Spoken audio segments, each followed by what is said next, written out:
Welcome, I'm Darren, and I'll be your guide today as I explain about the Stadium Club Members Only Club and the cards associated with it.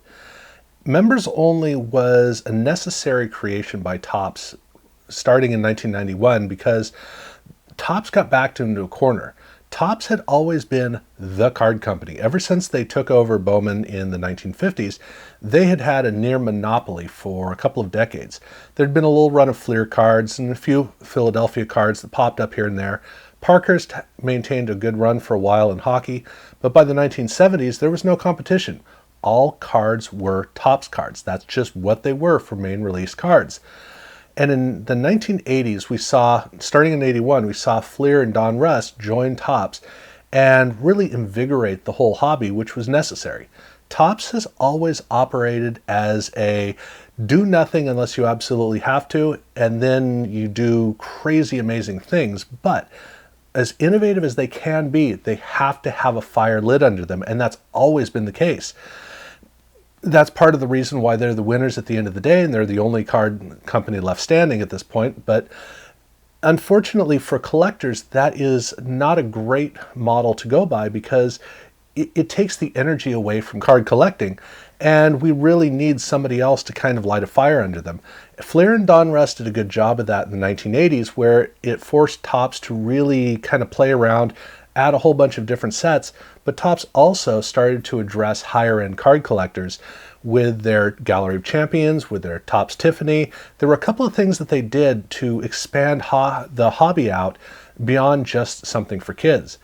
And by 1989, they had done a good job of maintaining their presence as the dominant card company of sports cards. But starting in 1989, that started to wane.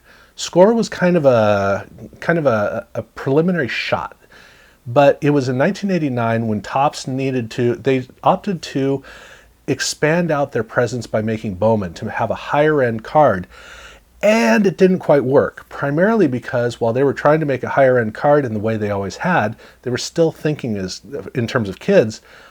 Upper Deck came in and blew that out of the water.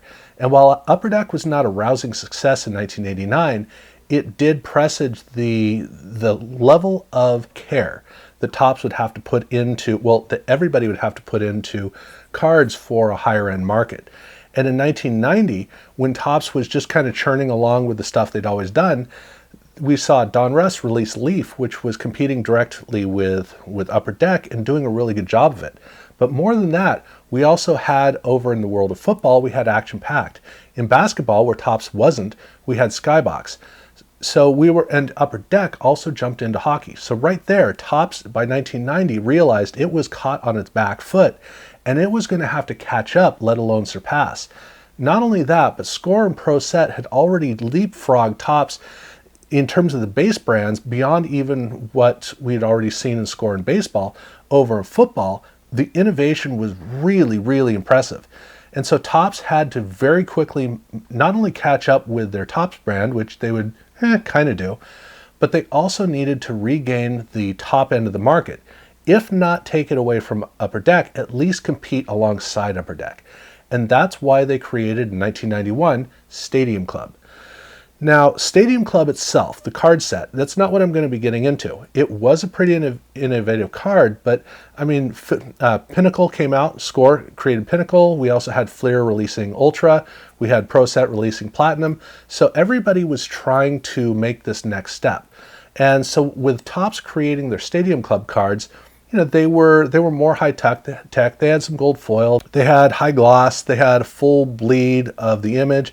There was a lot going for the cards, but that wasn't really the thing that they needed in order to own the top end of the market, or at least compete at the high end. They wanted to also capture something else in the junk wax era, which was the sudden discovery of rare cards, difficult to acquire cards that kind of create it's almost like bragging rights. We would see things like the Lombardi hologram and the Reggie Jackson autograph. These cards in 1990 really did an amazing job of firing people up and got a lot of competition at the high end. Topps realized they needed to compete with that market. And so they created, along with Stadium Club, a club for Stadium Club called Members Only. Now, this was not the first card club that had been created. For crying out loud, Topps had one, but it was for kids. It was a way for kids to be included. You get a newsletter, you have the opportunity to buy a few extra sets if you have some spare pocket change. It was just a way for kids to be more included. Well, now they wanted to embrace the high-end card market and bring in the high rollers and really make a brand that covered the entire expanse of cards. And so that's what Stadium Club Members Only was created to do. And it was pretty impressive because it worked as a club where you actually got, you got newsletters, you got offers, and you got cards that were specially for you. That was the way that it all worked. But the special offers was a big part of this club. So for those who joined in 1991, they were what were referred to as charter members. And if you were a charter member, you got a really beautiful black lacquered box, and inside of it, you got a couple of different things. One of them, you got a membership card, a personalized membership card. And as you can see, I was not one of the members only participants in 1991. I was just getting started with cards. You also got you got a keychain. There was also a brass card, a full metal card that was full size. Now, Topps had been doing this for quite a few years with Gallery of Champions, but those were little tiny quarter-size cards. This was a full-size recreation of a Nolan Ryan Stadium Club card, which is actually one of the charter member cards, which was actually in this box as well. I'll get to that in a second. So this was a recreation of a very impressive Nolan Ryan card done entirely in brass. Beautiful card. Very heavy because it's full size. But not every collector got this. There was also another kind of Nolan Ryan card that showed up, same size, but it was the 1990 Topps card. Now, I don't know the full history of this. I haven't heard any validation of whether this was actually released with these. My understanding is it was. So my understanding is that when these were released, you either got the Stadium Club or the Topps version. The Topps card is a full size because there is actually a Gallery of Champions mini version of this, but the full size one was one of the cards that you could get. There is rumor of a 24 karat gold version of one of these, but I don't know. I've never seen any evidence of it. I've heard about it, but I haven't seen that one actually exists, so I don't know about that. But I did want to let you know that there is a rumor that that exists. So those are three of the items. The fourth item that you got was a set of cards in a box. And these cards were pretty much the same design on the front as the actual 1991 Stadium Club cards, except they say charter member down at the bottom. The card backs, however, are totally different because these are basically current event cards. These are looking at special events that had been happening.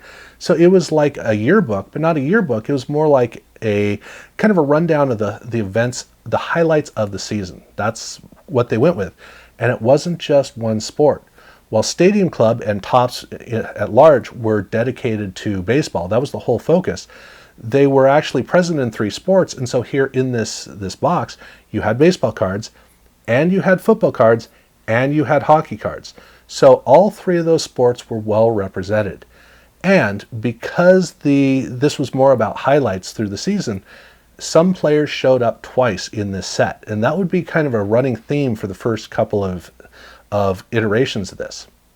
So that was the original charter members release. These are very plentiful right now because there were actually quite a few memberships available. It was rare at the time, but rare at the time did not age well over time. So once you were a member, you got quarterly releases of cards. They sent you a box with some cards, and in those cards, or in that box, was still a random assortment of sports. So you had baseball and football, and you had hockey cards showing up in each and every pack. So they are not numbered, but all of these later releases were not charter member sets. That's only for what was in that original box. All the other ones would be members only. That's what they would be referred to as. And so when you got the cards, they on the back the same, there was no number, so this was not an actual set. These were just special standalone cards. And there is a specific number of cards that were made, but it was not built to be a set. It was built to be special cards that you got from time to time, and it was really kind of cool. So in 1992, they shifted the design because obviously Stadium Club looked different in 92 than it had in 1991. The 92 cards, there are 4 releases of these because again they were quarterly. The cards are a variation on the actual card design of the main packs because, well, in the previous year they didn't really change it. But in this year, they wanted to highlight that these were special cards. So there's a big gold box down at the bottom, which is the big definition of these being members only. And then, of course, obviously on the back, it looks totally different. So they did this for all 3 sports. But by the end of the year, we were shifting into basketball because Topps decided, hey, it's time to get back into basketball. And they really made a big deal about getting back into basketball. Why wouldn't they? So they released 3 different sets for the NBA card releases, the actual packs, which would normally not seem like very much because that's what they had in the other 3 sports, except they didn't release Bowman in basketball. They wouldn't the whole decade. Instead, they released a Topps Archive, which was a reimagining of what the rookie cards of the players who did not have Topps rookies through the 80s, what those cards might have looked like. So they were really kind of celebrating their reemergence into basketball. And along with that, they made an offer for their Stadium Club members-only members to buy a complete set of the entire Series 1 and Series 2 as a members-only special set. So this, for those of us collecting, we had to assemble the cards out of the packs. Well, now this is a complete set. Every single card is hand-stamped with a members-only logo, and you not only got all the cards in the set, but you also got the Beam Team cards at the end of the set as well, that is stamped in with no foil. So it's difficult to see, you got to get the light right, but it is embossed in a negative relief on every single card. So every card that they released in packs was available in this complete set form with this stamp. That means you get the ability to collect both versions of all of them. And in the main set, they have a subset called Members' Choice. These are not members only cards, but they're parts of the set, and you get kind of an idea of why they're there. So you can find members only versions of Members' Choice cards, but Members' Choice cards are just regular cards. Members only cards, again, are the special cards that were sold in complete set form to members only members. And this was the inauguration of the members only sets that they would do for the rest of the members only club. So in 1993, we had the last year that they would do the normal release of packs with the various sports. And we were able to see all 4 sports. So you had the baseball cards, you had the football cards, you had the basketball cards, and you had the hockey cards. And they were all done with a variation of the 93 theme. And along with this was the last year that they would use the same design across all 4 sports. In fact, by the end of the year, they had already shifted away and started doing special designs for every single sport. So that meant that doing one of these continuous advertisements of the design no longer made sense, and they would shift away from that to a different model where, starting with basically with 93, 94, heading into 1994, they made special sets which were called the members only 50 cards, because the card sets were all 50 cards, and they were built with 45 cards that are just normal cards that are all designed in the same way per sport. That's nothing like the actual release. The last 5 cards are special types of cards, usually based on the finest approach to card manufacturing, and they were usually like rookies. So every single year, starting with 94, they would make this. So this was these were still quarterly. This is what you received. So you would receive a baseball set, a football set, a hockey set, and you'd receive a basketball set every single year. The first year, they only had 3 releases. They did not include basketball with them. So they had a baseball set, and the baseball cards were basically, as you would assume, they have the regular baseball cards, and then at the end, they have a couple of up-and-coming stars. Then with the football cards, they actually did all-star cards, or excuse me, it's football. They did Pro Bowl cards. So Pro Bowl players on either side, and then they had a couple of young stars, rookies who were becoming stars. And then in hockey, they also did all-star cards, which in this case are actual all-star cards. And then, of course, some young stars at the end. And know the cards at the end, even though they're done with finest, they do not have refractors. Now, by 1995, they changed it to a whole different design. Again, nothing like the regular release cards. And they did all 4 sports, so the design for the main cards is as you can see. And then they also had the young stars at the end of the set. And these cards, in this case, we actually had all 4 sports. In 1996, they went with a more simplistic design, so it's just a banner down at the bottom. Again, they have, the baseball cards, the football cards are the All-Star or the Pro Bowls, on and on. And in this case, for 1996, now they actually do have the protective coating over the finest style cards. So this is the first year that they did that. And then, well, in 1997, they did the exact same thing, pretty much. The card design was a little bit different. Now they weren't bothering with Pro Bowl for the football cards, but they only did 3 sports in the final year, 1997. They didn't bother to do hockey. So in the first year, in 1994, they did not do a basketball card set, and in the last year, in 1997, they did not do a hockey set. So that's kind of the bookending of these quarterly releases of cards for members specifically. So those are the members 50 cards, and those are very plentiful. There were quite a few around, and that's because they were sent out to all members. But the members only releases of the main sets, that was purchased on an individual basis. So either the whole set or a portion of the set, Series 1 or Series 2 or Series 3 or High Series, those would be sold in different groups. And all of the Stadium Club cards were sold in that way and were released in that way. So for collectors who wanted to shell out and buy them, you would get a complete set. And they came with some different quirks. So in 1993, they followed what they had done in 92-93 with basketball, where in basketball they had a particular logo in a gold foil stamp. And this is for the main cards in the set as well as the inserts, like had been the case with basketball. However, if they had some filler-like inserts, cardboard inserts, they didn't bother to do a version of that. So it was just the main cards that you pursued. Or put another way, the cards that showed up in the Beckett Monthly. That's really the way to think about it. In football, however, they did do something very, very different, very, very distinct, where they also included a Jerry Rice autographed card. And the autographed card is celebrating the record that he set that year. So it's a commemorative card. And very, very distinct.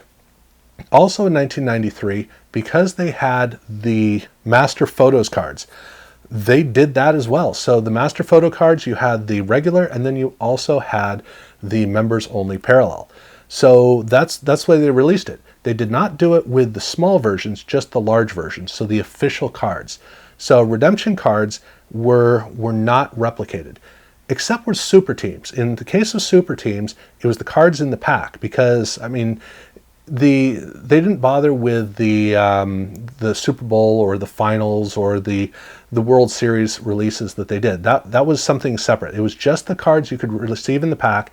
And again, in the case of the Master Photos, what you got back was the Master Photo itself, not the redemption card for the Master Photo. So, a little bit confusing. They also, with these releases, would give you like a certificate, and there was kind of some cool stuff that went along with the release, the return that you got, because they really wanted this to be special. And so they highlighted how special this was for you. That was just their MO. That's how they operated. In 1994, they replaced the little winged logo with a circular logo, which was the Stadium Club logo that they were going with overall. So the Stadium Club logo on the main cards, just the regular logo, had a particular look. But for the members only, they have this circle with 4 discs, 4 quadrants. 2 of the quadrants are filled in, the other 2 are not. And I assume that refers to the 4 sports: football, basketball, baseball, and hockey. I don't know, but that's the way that the logos came. And in the case of basketball, they did have one interesting set, which was Beam Team. And with Beam Team, they had this array of holofoil.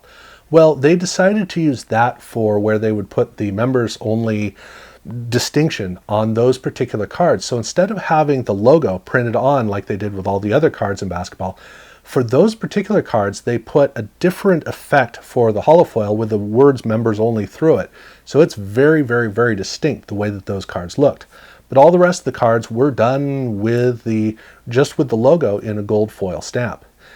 And as we got into 94 and into 95, we started to get into some tricky types of cards that were made where in some cases they had like brushed metal, but in other cases they did laser cutting.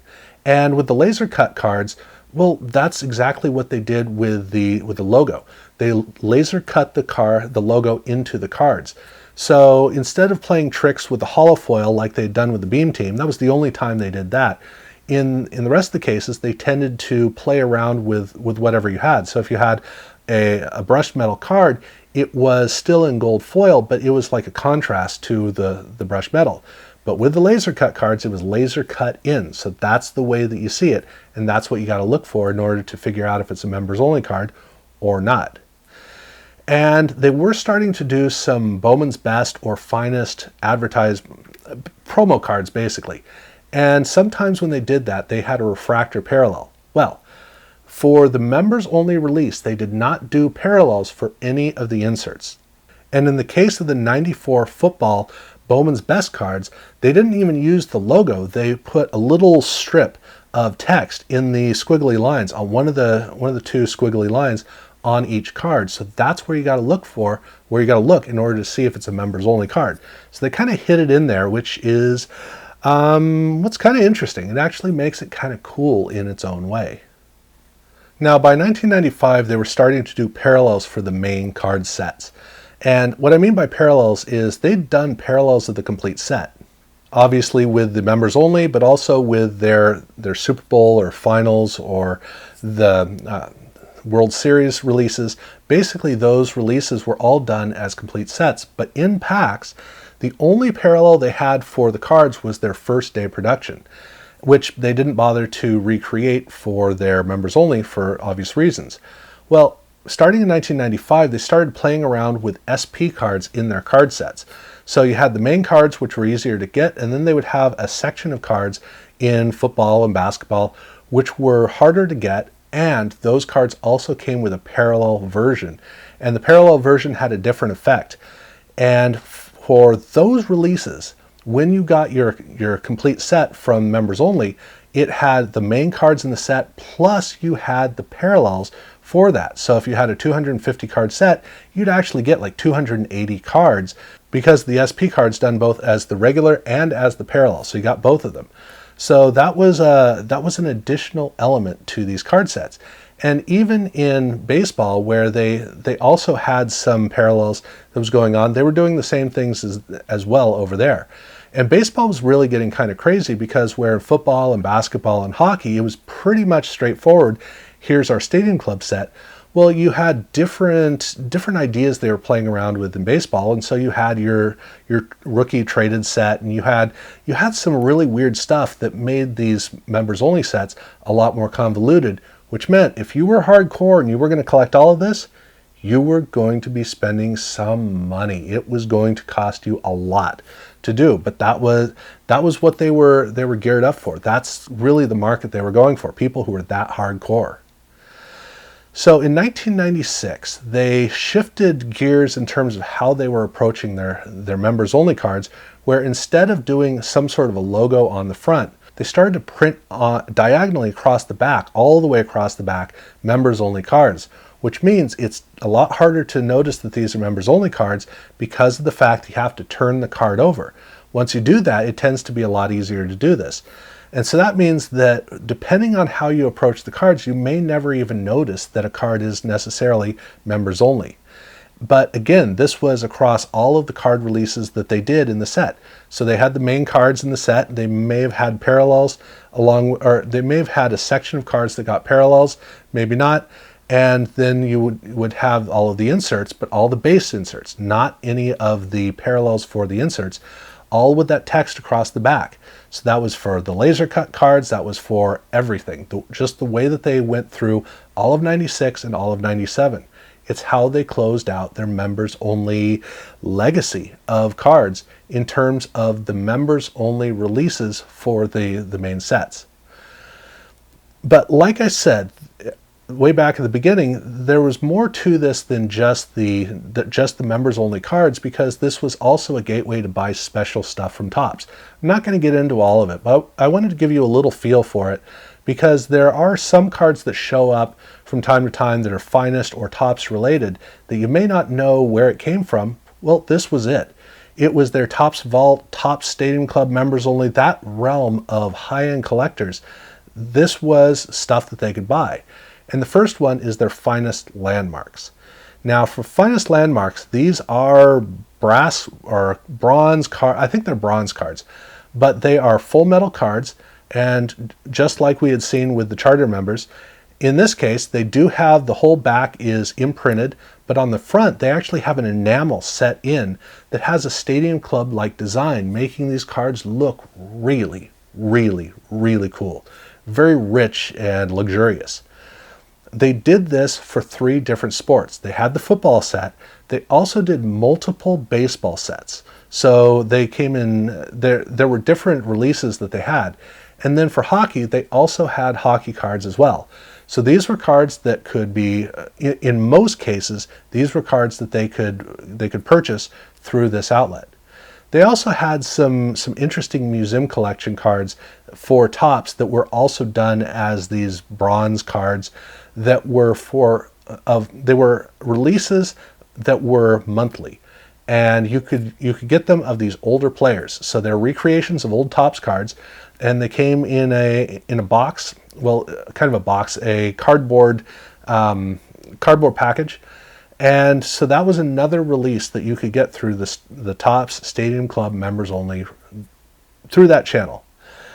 And that is what Topps Stadium Club members only is. Now, there are other little details to get into. I'm not going to bother with that because I'm here to talk about cards, and that's mostly what I've been able to talk about here. So you get a feel for where it came from and most of the quirks that come along with it. I'm going to be looking more in depth at all of these cards when I talk about each individual card set, when I talk about Stadium Club, when I go through that whole series. So if there are any questions, definitely ask me by all means, but also a lot of these questions that you have may be answered whenever I get around to Stadium Club, which may be quite a while. So, there you go.